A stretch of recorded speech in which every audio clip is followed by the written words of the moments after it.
ఈ నెల 28వ తేదీన జరగబోయే కేటీఆర్ రైతు మహాధరణ కార్యక్రమంపై మాజీ మంత్రి మరియు ఎమ్మెల్యే జగదీష్ రెడ్డి సమావేశం నిర్వహించారు. రుణమాఫీ, రైతు భరోసా బోనస్, విద్యుత్ కోతలు, విత్తనాలు, ఎరువుల కొరతపై కేటీఆర్ ఆధ్వర్యంలో 28వ తేదీన మహా రైతు ధర్నా నిర్వహిస్తున్నామని తెలిపారు. ఈ సందర్భంగా తెలంగాణలో ఏడాది కాలంగా అప్రకటిత ఎమర్జెన్సీ నడుస్తుందని, ప్రభుత్వ వైఫల్యాలను ప్రజలే ఎండగడుతున్నారన్నారు. పోరాటాలకు సిద్ధమైన ప్రజలకు మద్దతు ఇవ్వడమే ప్రతిపక్షాల బాధ్యత అన్నారు. రాష్ట్రంలో 40 లక్షల మెట్రిక్ టన్నుల నుంచి 2 కోట్ల టన్నులు పెంచిన ఘనత తమదే అన్నారు.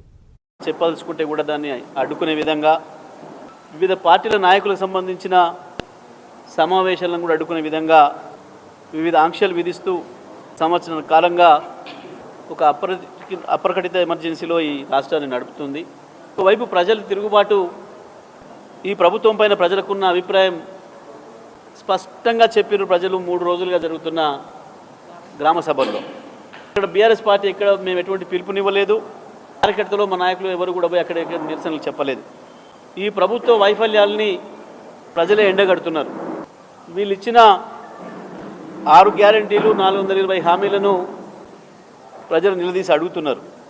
ఇచ్చిన హామీలు నెరవేర్చకపోగా పద్ధతులు ప్రజల సొమ్మును దోసుకోవడానికి ప్రభుత్వం చేస్తున్న కుట్రల్ని తిప్పికొడుతూ ప్రజలు ఎక్కడికక్కడ స్వచ్ఛందంగా వాళ్ళే వివిధ కార్యక్రమాలు నిర్వహిస్తూ ఉన్నారు.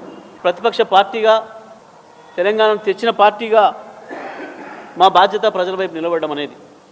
పోరాటాలకు సిద్ధపడ్డ ప్రజలకి నాయకత్వం వహించాల్సిన బాధ్యత ప్రధానమైన ప్రతిపక్షంగా మా పైన ఉంది.